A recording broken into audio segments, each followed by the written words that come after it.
नमस्कार दोस्तों, मैं मीना देवी आपका स्वागत करती हूँ आपके अपने चैनल हिंदी अध्याय में। आज जो हम विषय पढ़ने जा रहे हैं वो है संज्ञा और इसके भेद। संज्ञा और संज्ञा के भेद। संज्ञा किसे कहते हैं, सबसे पहले इसके बारे में जानेंगे हम। तो संज्ञा की परिभाषा पढ़ते हैं। किसी व्यक्ति, वस्तु, स्थान व भाव के नाम को संज्ञा कहते हैं।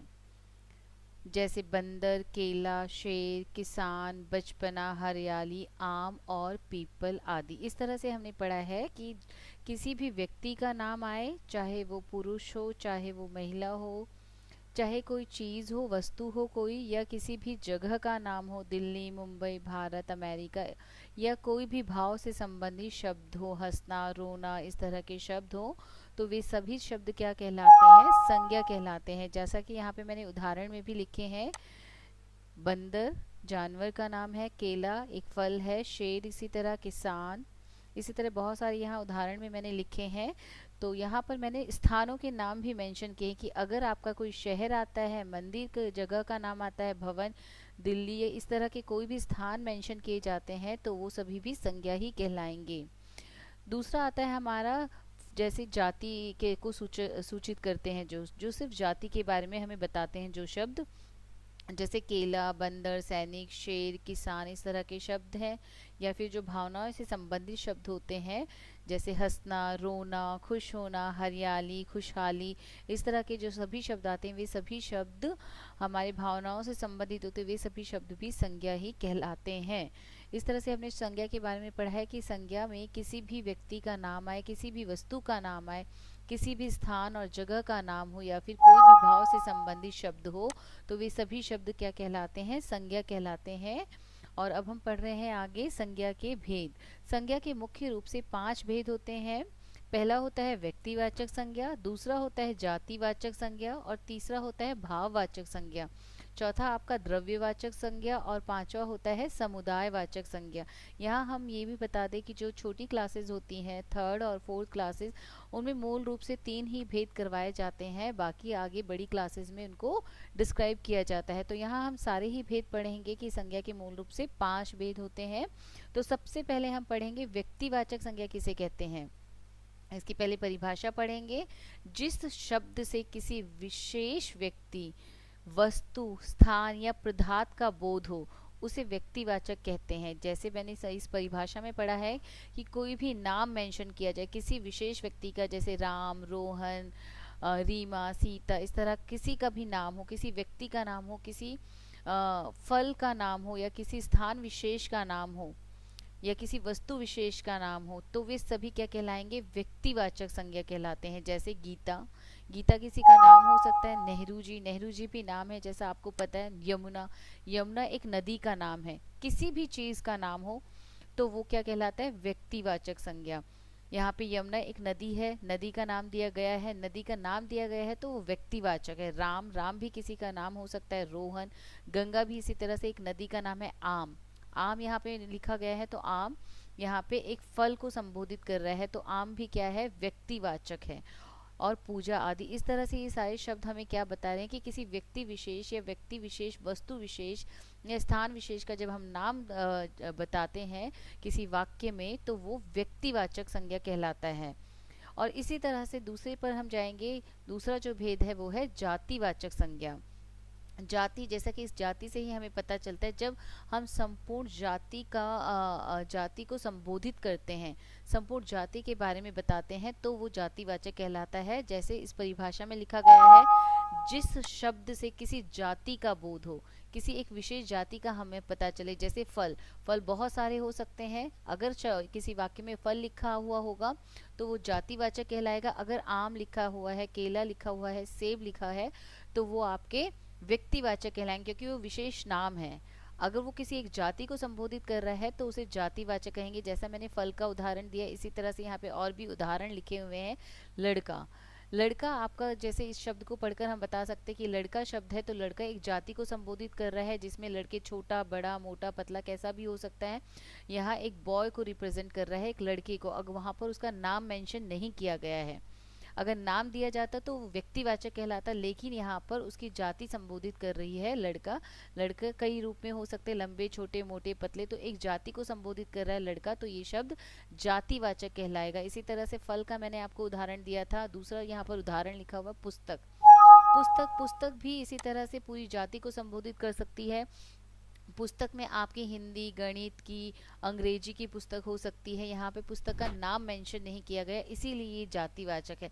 अगर पुस्तक का नाम लिखा होता तो वो व्यक्तिवाचक होता। जैसा मैंने व्यक्तिवाचक में गंगा यमुना लिखा हुआ था, यहाँ नदी, वो नदी के नाम थे, इसीलिए वो व्यक्तिवाचक है। यहाँ नदी शब्द है, नदी संपूर्ण नदियों को संबोधित कर रही, संपूर्ण जाति को संबोधित कर रही है, तो ये नदी शब्द क्या होगा, जातिवाचक होगा। इसी तरह से चिड़िया, चिड़िया भी जातिवाचक है। और देश, देश शब्द भी जातिवाचक होगा, क्योंकि देश में भी किसी भी देश का नाम आ सकता है। भारत, अमेरिका, चाइना, पाकिस्तान, कोई भी देश हो सकता है। यहाँ देश को संबोधित किया जा रहा है तो ये भी जातिवाचक है। अगर देश का नाम यहाँ पर मेंशन किया जाता, जैसे भारत लिखा होता है किसी वाक्य में, तो वो क्या कहलाता, व्यक्तिवाचक कहलाता। तो इस तरह से हमने यही समझा है कि जातिवाचक में संपूर्ण जाति का बोध होता है। संपूर्ण जाति का बोध होने के कारण ही इसे जातिवाचक संज्ञा का नाम दिया गया है। तीसरा हमारा संज्ञा का जो भेद है वो है भाववाचक संज्ञा। भाव, जैसा कि इसके शब्द से ही पता चलता है, भाव का अर्थ है फीलिंग, हमारे विचार। जो हमारे अच्छे या बुरे विचार हमारे आते हैं उसे ही भाव कहते हैं। इसकी परिभाषा के साथ इसका अर्थ को समझेंगे। जिस शब्द से किसी विशेष व्यक्ति, स्थान या वस्तु के गुण, दशा, भाव का बोध हो उसे भाववाचक संज्ञा कहते हैं।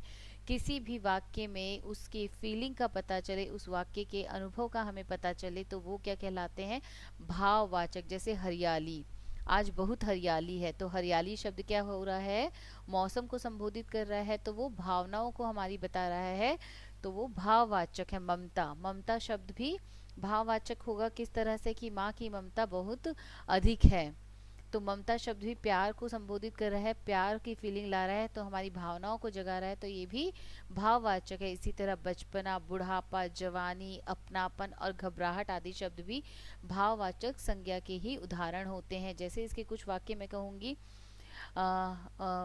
घबराहट, राम को बहुत घबराहट हो रही है, आज मौसम बहुत सुहावना है, मेरा बचपना बहुत अच्छा गुजरा है। तो इस तरह के जो शब्द आएंगे, जो हमारी भावनाओं को संबोधित करेंगे, फीलिंग्स को हमारी बताएंगे, वो सभी शब्द क्या कहलाते हैं, किसके उदाहरण होते हैं, भाववाचक संज्ञा के उदाहरण होते हैं। इस तरह से अभी हमने पढ़ा है व्यक्तिवाचक संज्ञा, जातिवाचक संज्ञा और भाववाचक संज्ञा। अगला है हमारा चौथा है द्रव्यवाचक संज्ञा। द्रव्य, द्रव्य मतलब कि माप तोल। जिस भी वाक्य में शब्द से, और जिस वाक्य में जिस भी शब्द से हमें यह पता चले कि उस पदार्थ, वस्तु विशेष का उसमें माप तोल हो रहा है, उसकी तुलना की जा रही है, उसको द्रव्यवाचक कहेंगे। जैसे कि जिस संज्ञा शब्द से किसी द्रव्य, किसी धातु या किसी पदार्थ का बोध हो उसे द्रव्यवाचक कहते हैं। उसको हम कैपेसिटी भी कह सकते हैं कि उसका माप तोल किया जाए, तो वो द्रव्यवाचक संज्ञा कहलाता है आसान शब्दों में।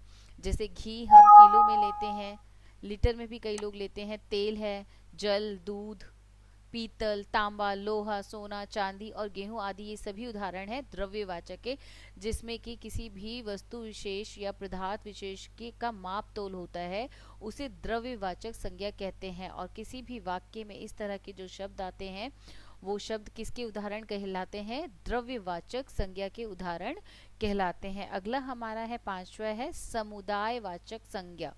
समुदायवाचक संज्ञा को समूहवाचक संज्ञा भी कह सकते हैं। समुदाय, जैसा कि इसके नाम से ही हमें पता चलता है कि समुदाय किसी ग्रुप विशेष की बात यहाँ की जा रही है। जब भी किसी भी संज्ञा से किसी समुदाय की या फिर किसी समूह का बोध होता है, तो उसे समुदायवाचक संज्ञा कहते हैं।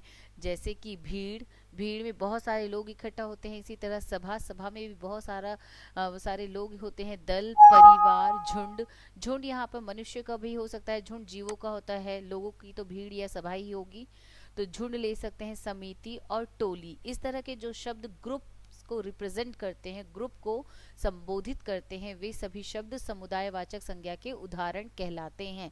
तो इस तरह से आज हमने जो पढ़ा है संज्ञा के बारे में, कि संज्ञा किसे कहते हैं और संज्ञा के मूल रूप से कितने भेद होते हैं, उसी के बारे में हमने पढ़ा है। तो मैं उम्मीद करती हूँ कि आप सबको मेरे द्वारा पढ़ाया गया यह विषय संज्ञा और संज्ञा की परिभाषा, संज्ञा के भेद आपको समझ आए और पसंद आए। और कुछ यदि आप मुझे सुझाव देना चाहें तो ज़रूर लिखिए कमेंट बॉक्स में। और मेरे इस चैनल हिंदी अध्याय को इसी तरह से लाइक करते रहिए, सब्सक्राइब करते रहिए और इसी तरह से हिंदी अध्याय परिवार से जुड़ते जाइए। नमस्कार।